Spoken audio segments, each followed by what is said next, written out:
You have to clean your gel lamp after each and every client.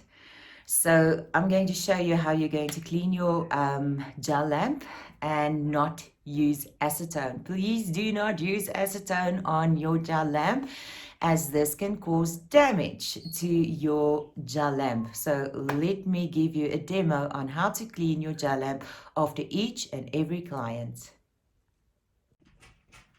Okay, so I will be using Swipe. It's got isopropyl alcohol in it, and it will not do damage to your lamp. So after each and every client, just scrub your lamp clean with paper towel. Don't even use a cloth, just use paper towel.